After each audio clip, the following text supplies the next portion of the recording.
Hello everyone, my name is Jimmy and welcome to The Last Lap. In today's video we're going to be talking about what we saw last weekend at Darlington from NASCAR, but also what we're going to be talking about and seeing this weekend in NASCAR at North Wilkesboro. But before we hop into the video, just want to remind you guys, hit that like button and subscribe button. We greatly appreciate it if you did that. And you can also check out our social media pages, which are linked down in the description below. But let's go ahead and hop into the video. Unfortunately, Matthew will not be joining us on the show today. It'll just be me, so you guys are stuck with me. But let's go ahead and hop straight into everything. I quickly want to talk about Darlington. First of all, the Xfinity finish, that was really great between Kyle Larson and John Hunter Nemechek. The two of them were fighting it out the last 3 to 5 laps of that race. Kyle Larson was able to catch John Hunter Nemechek, and on the final lap going into turn 3, they made a little bit of contact. Kyle Larson got by him. John Hunter kind of tried to return the favor in the middle of turn 3, and then as they came off of turn number 4, John Hunter came and collided with Kyle Larson. As Kyle Larson kind of bounced off the wall, that sent John Hunter Nemechek down to the inside wall. He hit the wall. Kyle Larson went on to win the Xfinity race. Great finish there. I think that's just good hard racing, especially after what we saw in the Cup Series at Kansas a few weeks ago between Kyle Larson and Denny Hamlin. I think that was just good hard racing between Kyle Larson and John Hunter Nemechek. Transitioning into the Cup Series race, some stuff that we saw there. First of all, Carl Edwards was in the booth, and man, it looks like we haven't seen Carl Edwards in so long.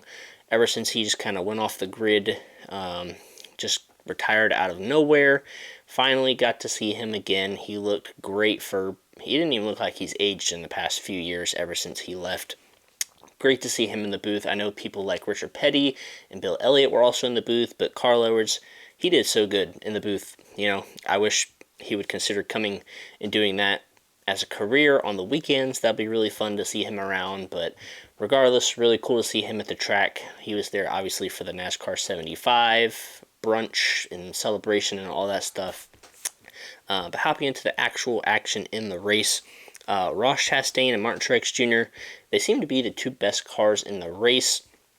They were battling it out at the end of stage 2, and Martin Truex Jr. went to try and pass Ross Chastain going into turn 3 on the final lap of the stage, and they made contact. Martin Truex spun around, and he was pretty much stuck back there for the rest of the race. He could not catch back up, make his way to the front of the field. And then later in the race, Truex, he somewhat got back up to the front of the field. I think he was 3rd or 5th on one of the late race restarts, and he lost control of his car, came up the track, slid in front of Joey Logano. That triggered a huge wreck late in the race.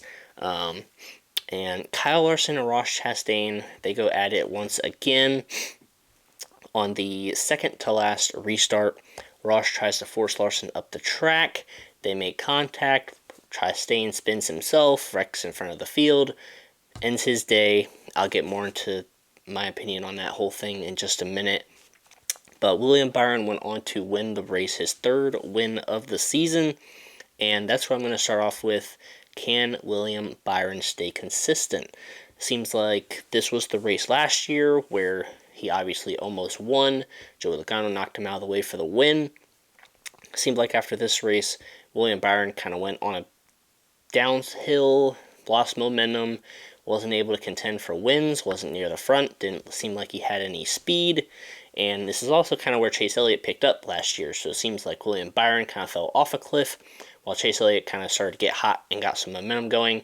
So it'll be interesting to see if William Byron can maintain that consistency after this weekend, starting right now at North Wilkesboro, because he did not seem to do that last year. He picked up 2 quick wins and then just kind of went off the grid for a little bit.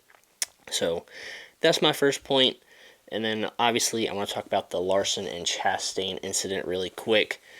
And, you know, Ross Chastain gets into another incident with another driver he's done stuff to in the past, Kyle Larson.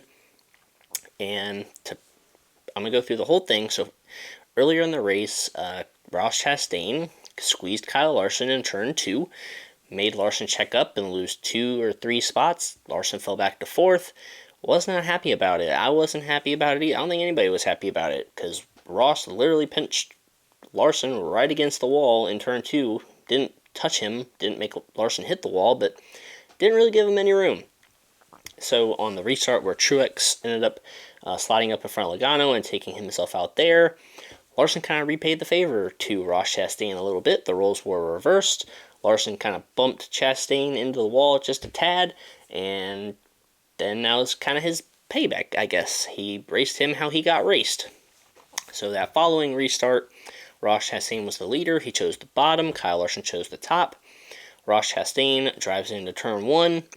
Larson kind of crowds Chastain down just a little bit, but he in expectance that Ross was going to run him up the track, and that's what Ross did.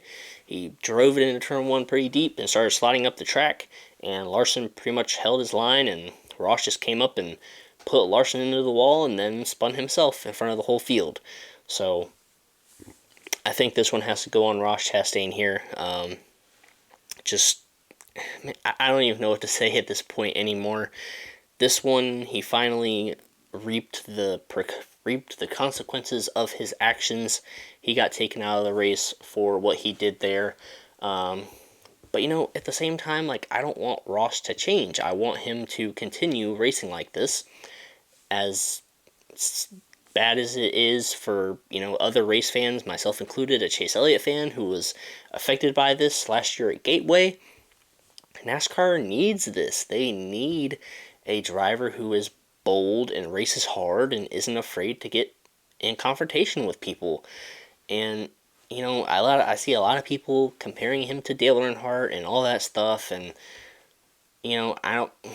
he's not Dale Earnhardt. He's nowhere near Dale Earnhardt. He somewhat races like him, but obviously he doesn't have the success that a Dale Earnhardt has. He has 7 championships and 80-something or 76 wins, I think. So Ross Chastain, in comparison to Dale Earnhardt is not realistic at all. The only thing I somewhat see is, how they race on the track. Ross Chastain isn't afraid to get into it with anybody.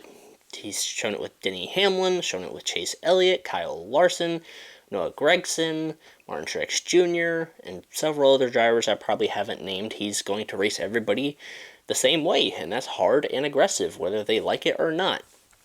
And like I said, NASCAR needs that in the sport, and I hope that Ross doesn't deter away from that.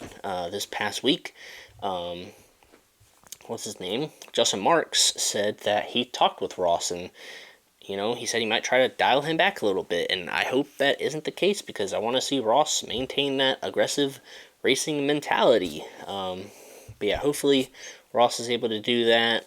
It's good for the sport. NASCAR needs that. But anyways, let's go ahead and hop into this weekend at North Wilkesboro. So the schedule for the weekend is truck practice is on Friday, so is Cup practice, and so is Cup qualifying. So Cup qualifying is going to look a little bit different. It is going to be a pit stop challenge that is going to set the lineup for the heat races. It'll be a 4-tire pit stop. The clock will start when the car crosses a timing line about 1 pit box away from the stall. The car will come in, do 4-tire pit stop, and leave, and the timer will stop when the car is about 1 box out and away from the pit stall, crossing that timing line. And like I said, the results from that will set up the lineup for the heat races, which will be on Saturday. On Saturday, there's truck qualifying and the truck race, and there are some big names in the truck race, including Bubba Wallace, Kyle Larson, Ross Chastain, William Byron, and Christopher Bell. So 5 big names in the truck race on Saturday. That'll be really fun to watch. Truck race is at 1:30, and then also on Saturday are the 2 heat races. So those are 60 laps each. All laps will count. There's 1 set of tires, and there will be the first heat race sets the inside line, the second heat race sets the outside row, and that sets up the lineup for the main event, which will be on Sunday. And then on Sunday, after the heat races, the next day is the All-Star Open. This is for the final 2 spots in the All-Star race. So for the Open, there will be it's 100 laps. Competition caution will be at lap 40. 1 set of tires. The top 2 will advance, plus the fan vote winner. So 3 drivers will advance after the heat races. And man, these heat races are going to be intense. And there's going to be a lot of strategy involved too, because you get only one set of tires, 100 laps around North Wilkesboro, a very old racetrack. I'm sure tires are going to be destroyed. So it's going to be interesting to see, if anybody takes tires on that lap 40 competition caution, or if some drivers decide to save a set for later in the race. That's going to be really fun. I'm excited for these heat races. And some drivers that are in these heat races include Corey LaJoie, Eric Almirola, Chandler Smith, AJ Allmendinger, Harrison Burton, Michael McDowell, Ryan Preece, Noah Gragson, Josh Berry, who's in the 48 filling in for Alex Bowman, Ryan Newman in the Rick Ware racing car, Ty Gibbs. Those are some of the big names in the race. I'm not going to go over everybody because, but those are the big names in this race.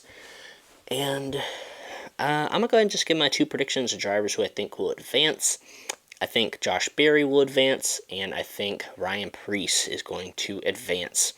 Mostly because those 2 drivers are very, very good at short tracks. We saw what Ryan Preece did at Martinsville, leading over 100 laps in that race a few weeks ago in the spring. And Josh Berry, I just think he's very good at these shorter tracks as well. So those are the 2 drivers I think that'll transfer into the main event. And then my fan vote winner, I think I gotta go Corey LaJoie here. I think, man, it's close. Corey LaJoie or Noah Gragson. I'm going to have to say Corey LaJoie for the fan vote winner. It could be between either one of those. I just thought about Noah Gragson. But Corey LaJoie, he's going to be my fan vote winner.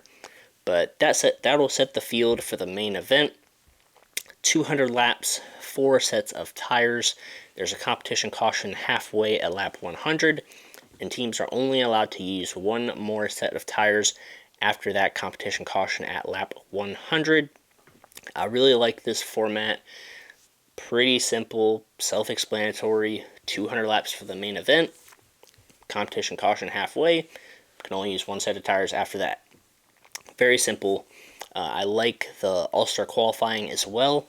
I wish it would be, how they used to do it at Charlotte, when the cars would just fly down pit road and as fast as they could. But obviously you can't do that at a short track.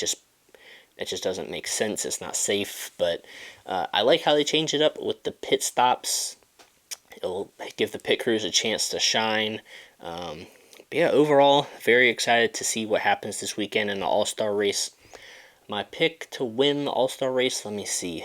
Ooh, this is going to be tough. I'm going to go William Byron. He's on a hot streak right now. So William Byron's going to be my pick to win the All-Star race.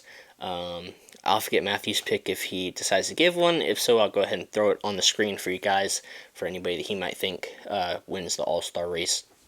But that's pretty much going to wrap it up for this video. Hope you guys enjoyed it. Just me in this video today, unfortunately. But hopefully you guys still enjoyed it. Make sure you guys stay tuned to our social media pages. I'll be over there on Twitter probably all weekend tweeting about everything that I see going on at the racetrack. So hope you guys enjoyed the video. We'll see you guys in the next one. Take care of yourselves. Have a great day. See you guys in the next video.